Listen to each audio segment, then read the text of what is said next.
In this third video on my videos on geomagnetism, I want to tell you about how the Earth's magnetic field is formed. The learning goal here is to gain a heuristic understanding of the geodynamo. Heuristic. What does heuristic mean? Heuristic means rule of thumb. I'm going to introduce some of the equations, but in fact the emphasis is not on understanding how to solve the equations to predict magnetic field. Rather, it's to understand how the equations give you a conceptual framework to understand how a geodynamo operates.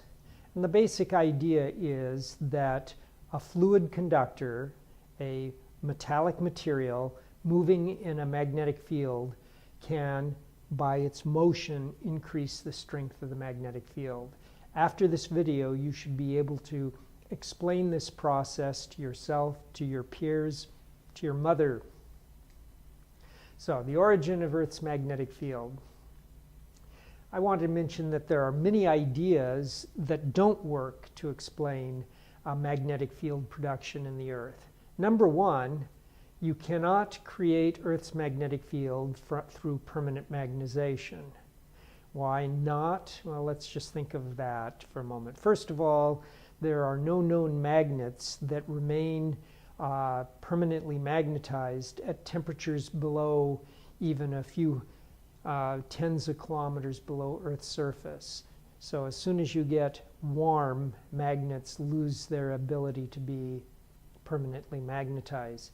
Secondly, a permanently magnetized body of rock at the Earth's center might not be able to explain the variations of magnetic field that we see, nor the ability of the Earth's magnetic field to, at odd increments of time, to flip in its direction.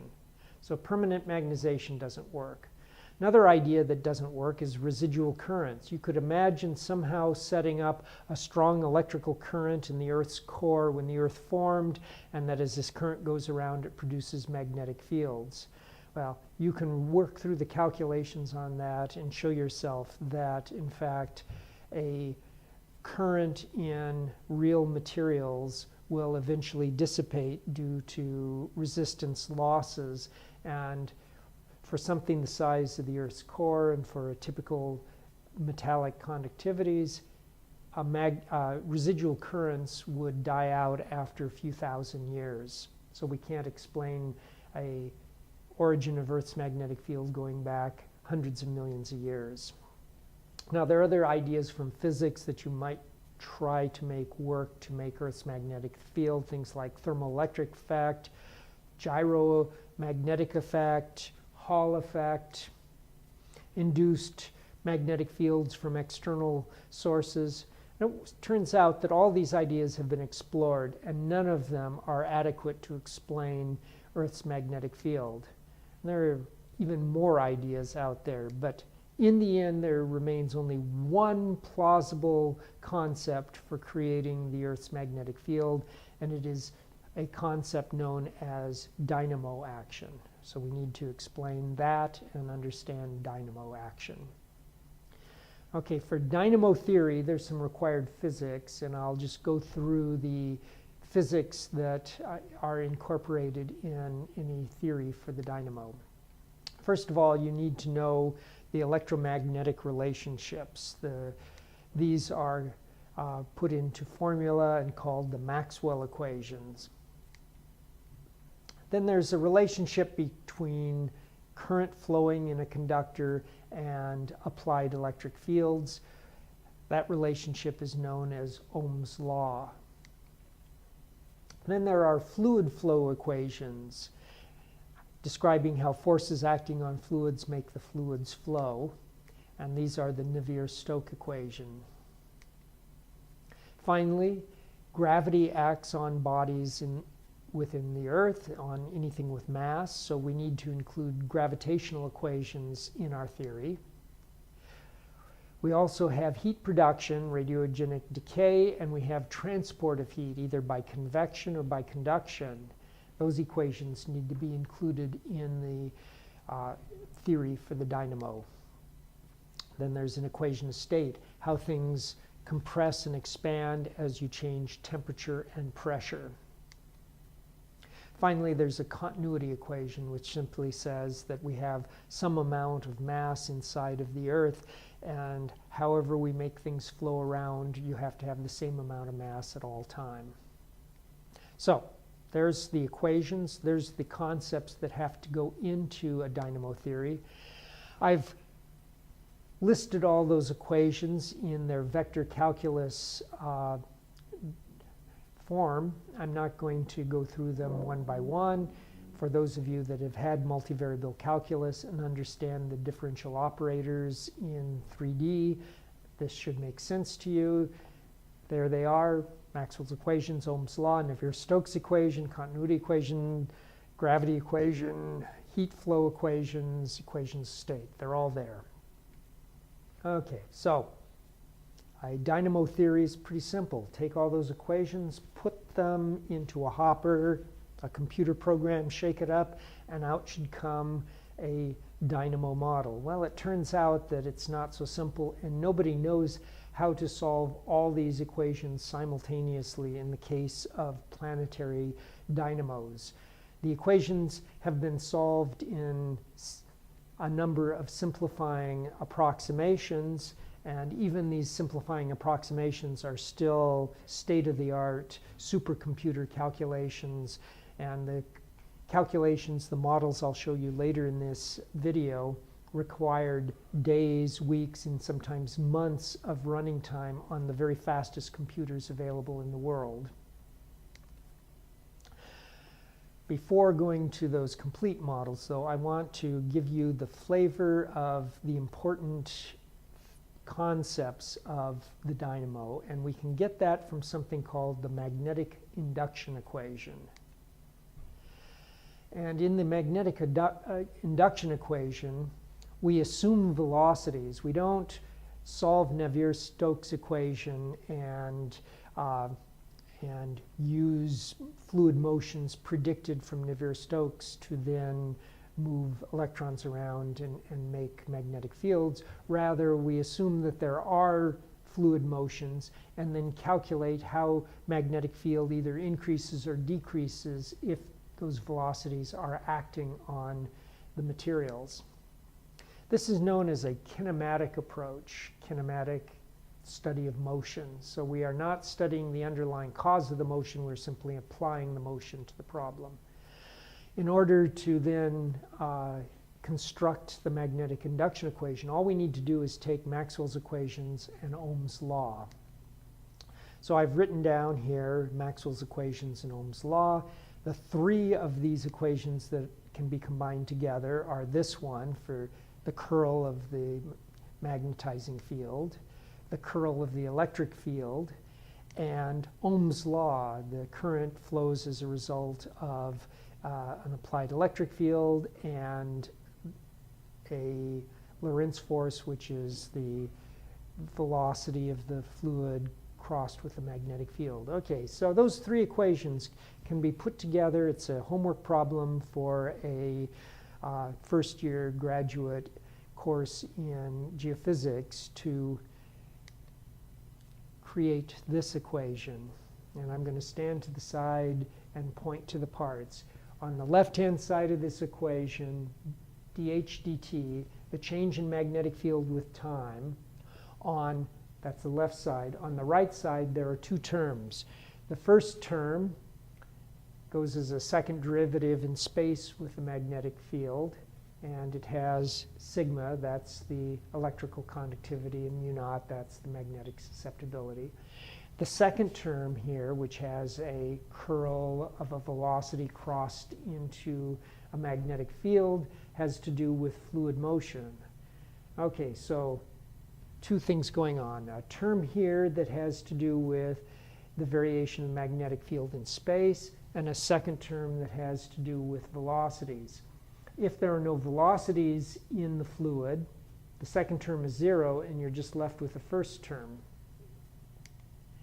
Okay, so the left-hand side of the equation is how the magnetic field changes in time. The first term on the right side is how the field decays with time as a result of dissipation. The sigma is the conductivity.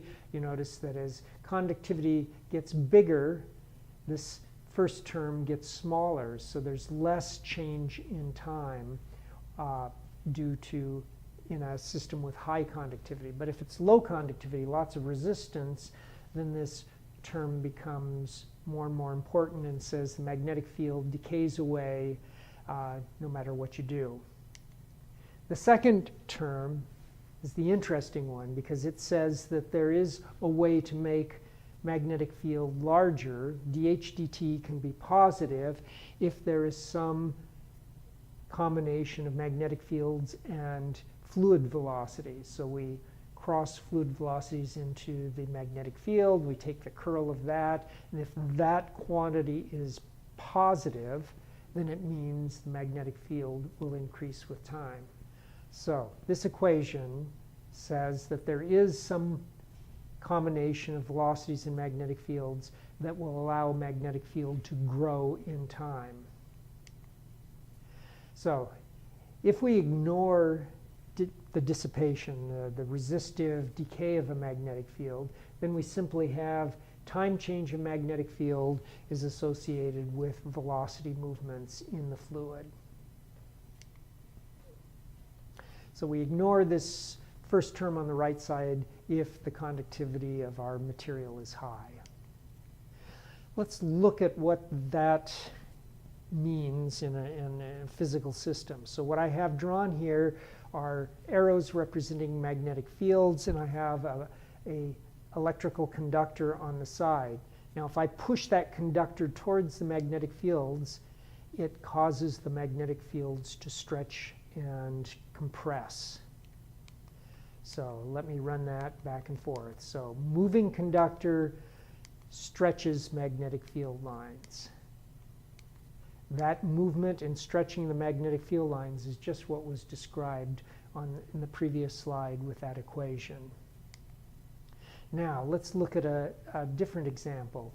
If you have magnetic field lines contained within a conductor, in this case I imagine this is two steel blocks, an upper one and a lower one. Now if I shear those blocks relative to each other like this, the tendency is for the magnetic field lines to go with the steel blocks and to be stretched between them. So you look at that. First, the magnetic field lines are through-going straight lines, but after I move the steel blocks, they've been pulled over and the magnetic field has been stretched to maintain contact of the arrows through both systems.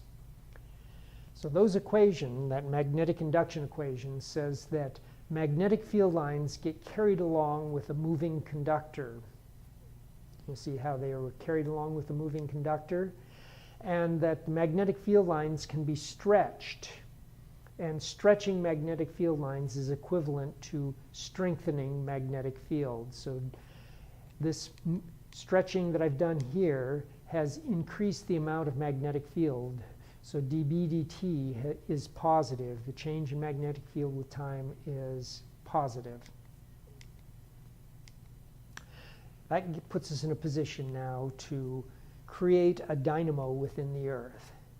And here's how we start the idea. We imagine this line here representing a single magnetic field line, and the circle that's white as being the Earth's core. Remember, the Earth's core is a metallic material. It's mostly iron, and the outer core is liquid.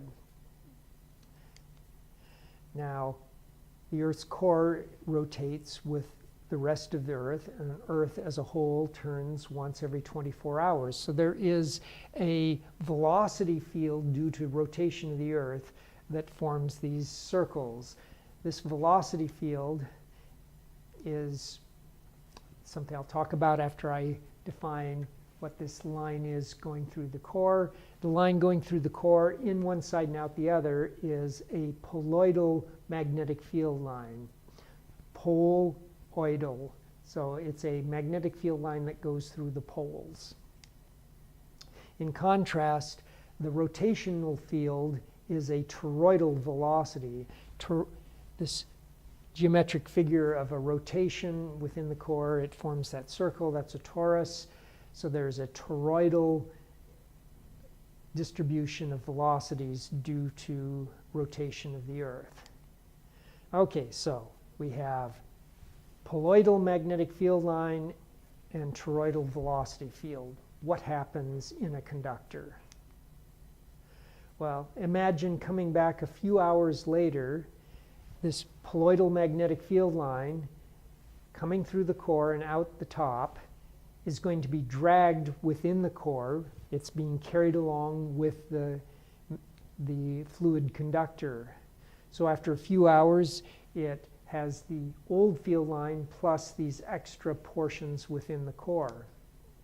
Now, if you come back even more hours later, you'll see that those magnetic field lines have been dragged around almost to complete the torus.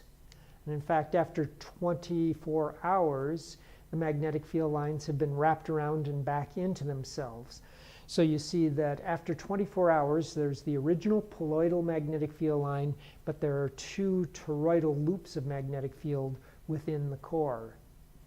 So every 24 hours, an existing magnetic field line can be looped around to create a new toroidal magnetic field within the core. So daily rotation creates loops of toroidal magnetic field within the Earth's core. It's fine and dandy, but at this point we haven't increased the magnetic field on the outside of the Earth. So we need to have a second process to do that. So imagine, and I'm going to step over here, imagine now a magnetic field line represented by that arrow within the Earth's core. At some point there is convection causing an upwelling of material right in the region of that magnetic field. What's that upwelling going to do? It's going to carry the magnetic field line out from deeper in the Earth to a shallower depth in the core. So convection carries field lines just as rotation carried field lines. The convection in an upwelling would bow the field line upwards, and because the Earth is rotating, there's a Coriolis effect acting on that upward bowing magnetic field line, which will cause it to spin around and close in on itself to form a loop. So at this point, we have a magnetic field line that has been looped around on itself as a result of convection and Coriolis forces. That loop, now represented here, doesn't exist as a single entity within the core. There are other nearby areas that can have different directions of magnetic field, or downwelling rather than upwelling. That gives the possibility of creating another loop, and you notice this loop is going in the opposite direction. You add these two loops together, and what do you get? You get a larger loop. The larger loop now is a poloidal magnetic field. Wow. Rotation of the Earth generated toroidal magnetic fields in the core. Toroidal magnetic field lines acted on by convection and Coriolis force generate new poloidal magnetic field lines. Poloidal magnetic field lines combine together to make still larger poloidal magnetic field lines, and thus you can build up a single magnetic field line into a large magnetic field for the planetary body. So let me summarize that again. Rotation turns poloidal magnetic fields into toroidal magnetic fields. Convection plus Coriolis turns toroidal magnetic fields into poloidal magnetic fields. Now, I have a picture here of a supercomputer calculation, a model of Earth's magnetic field. This model includes both convection, heat production within the core, convection, rotation, all the physics with some simplifying assumptions. But the key thing is it shows the right kind of behavior for a planetary dynamo. First of all, it shows that you can make a dynamo, that you can take a seed magnetic field and amplify it into a planetary magnetic field. Secondly, you can see the evidence of these two-step process, toroidal and poloidal production within the core in these drawings. If you follow down the lines of magnetic field, the other thing is to notice that if you step back, the field lines look dipole-like when you are far away from the core. But as you come into the core where the dynamo is occurring, the magnetic field lines are in no ways like a dipole. So follow a field line in, and you see wrapping up all those toroidal magnetic field lines associated with the Earth's rotation. And on the southern hemisphere, you see another set of loops, just like the upper ones. So we have the strong toroidal fields being produced by Earth's rotation, and then you have a series of more complicated loops in the middle that have to do with those toroidal fields being bulged outward by convection within the core, and that those bulging out field lines then are adding together to eventually generate those large external field lines extending out of this model. Now here's a close-up looking right into the center of that model, and you can see again, well, let's see here, the color coding is orange is field lines that go through the inner core of the Earth. Remember, Earth has a solid inner core, so there's no convection within the inner core. Field lines get into the inner core simply by diffusing in over long periods of time. At the top of the inner core, you see the spinning of the toroidal lines, and at the bottom there's another set of toroidal lines, and then you see field lines running through the inner core, and then a whole collection of field lines being dragged around by the convective currents within the outer core. So finally, that brings us to the question of, can you understand why Earth's magnetic field reverses directions sometimes? Well, it turns out that these computer models show aperiodic reversals just like the Earth does. And in this top diagram, you see the orange at the top and the blue at the bottom. And the orange and blue coming out of this dynamo giving a pattern of nearly dipole-like fields. Now, the model was run for a number of weeks on the supercomputer, representing hundreds of thousands of years of time in Earth time scale. And at some points, this process of producing magnetic field, instead of building up the magnetic field, the formulas don't care whether the field is getting bigger or smaller. They just say the field is going to change in time. So at some points in time, the field is getting bigger and bigger. At other points in time, the field can get smaller. And you notice that in this middle diagram, the magnetic field lines are getting very chaotic and not at all dipole-like. And as the computer simulation continued, you see in the bottom one that it reorganized itself into a new configuration where the blue is at the top and yellow is at the bottom. So that's a reversal from the upper picture to the lower picture, and the reversal occurs between two magnetic field lines that look very dipole-like at the Earth's surface, but during the reversal process, the dipole breaks down and becomes chaotic and reorganizes and then pops into the dipole configuration later on.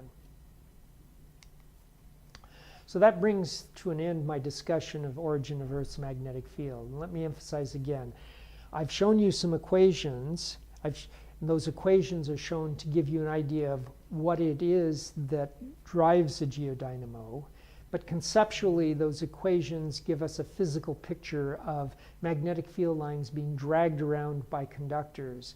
And it's that physical picture of how magnetic field lines drawn around by conductors can produce a geodynamo that I really think you need to be able to understand and explain to yourself.